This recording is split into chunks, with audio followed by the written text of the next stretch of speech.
Les plus anciens textes de l'humanité disent que nous sommes des âmes et que l'âme, c'est une fille de Dieu. Mais il y a des beautés des textes, par exemple, les Égyptiens disent que l'homme est une larme de Ré, une larme du soleil. Et qu'en fin de compte, cette larme, aussi la larme de Gabriel, c'est cette larme, cette eau, qui a engendré l'âme de l'homme. Vous avez un très beau texte dans la Genèse qui dit que Dieu, le Dieu Ptah, a façonné l'homme avec de la terre et de l'eau. Et qu'après, il a fait une forme. Et il a soufflé dans les narines, et l'homme est devenu une âme vivante. C'est d'une grande beauté, je trouve.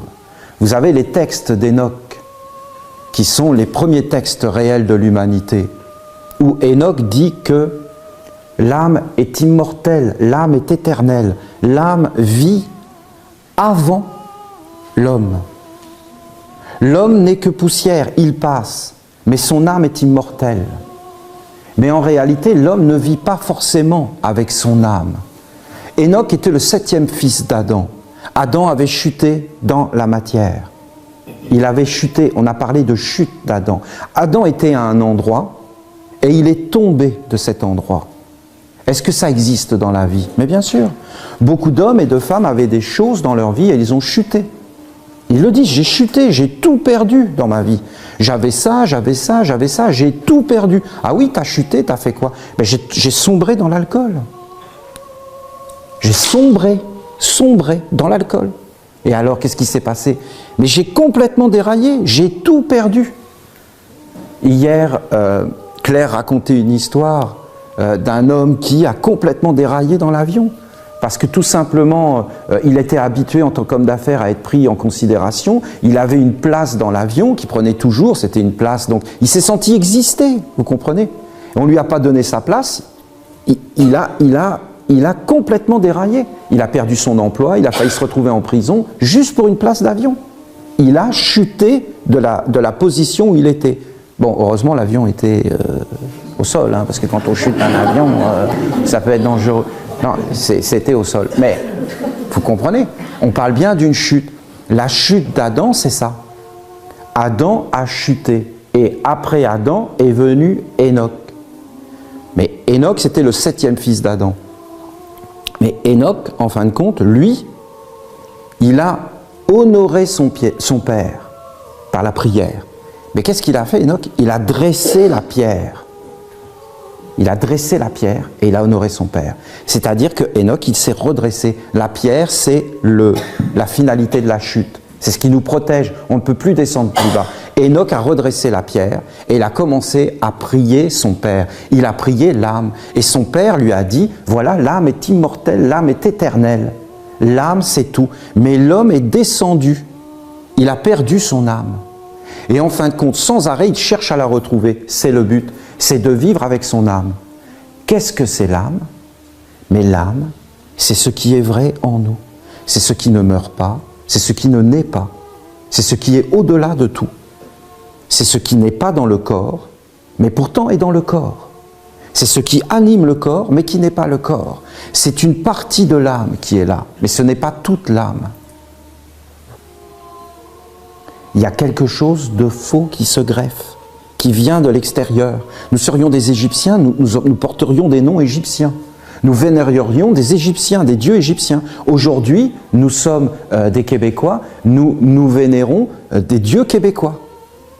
Regardez-moi, j'ai appelé l'érable.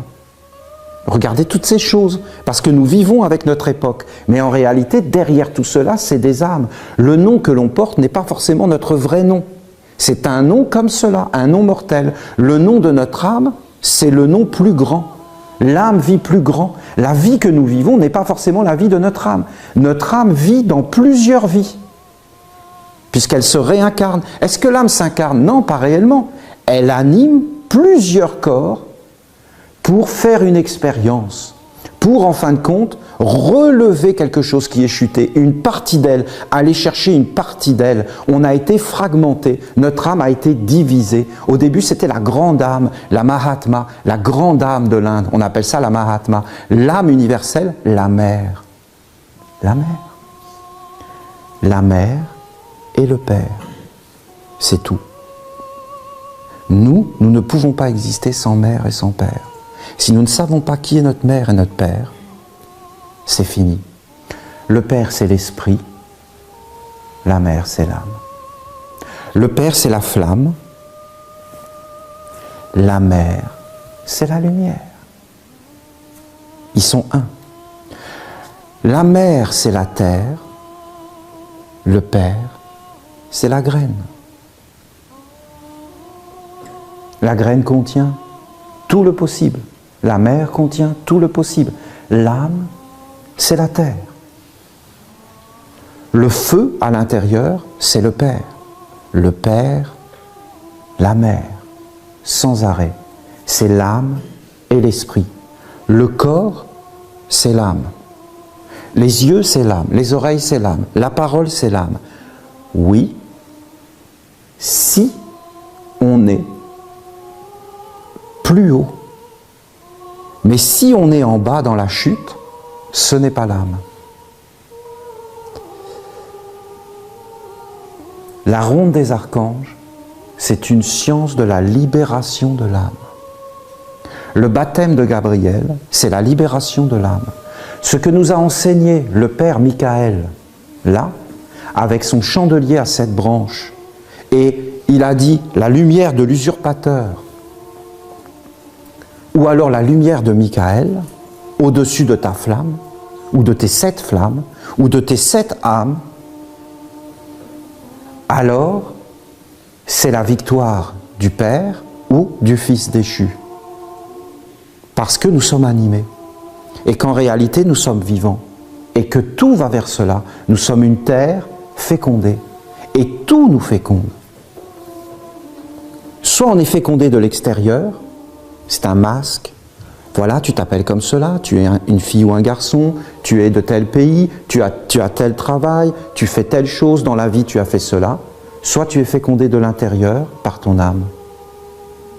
C'est le chemin intérieur, c'est l'être éternel en toi, c'est la concentration, c'est la méditation, c'est ce qui est derrière le masque. C'est ce qui est le caché, c'est derrière.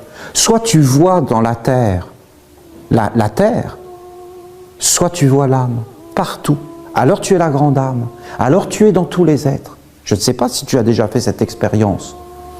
Tu vis quelque chose et tu vois un autre être qui vit la même chose que toi. Tu lui dis, je me reconnais en toi. Tu reconnais ton âme. Il commence à plus y avoir de frontières. L'âme, c'est pas ce petit bout de corps. L'âme, c'est tous les corps. L'âme, c'est le langage universel, c'est la musique des sphères, c'est l'élargissement de la conscience. C'est quelque chose qui est grand et vaste. Écoutez,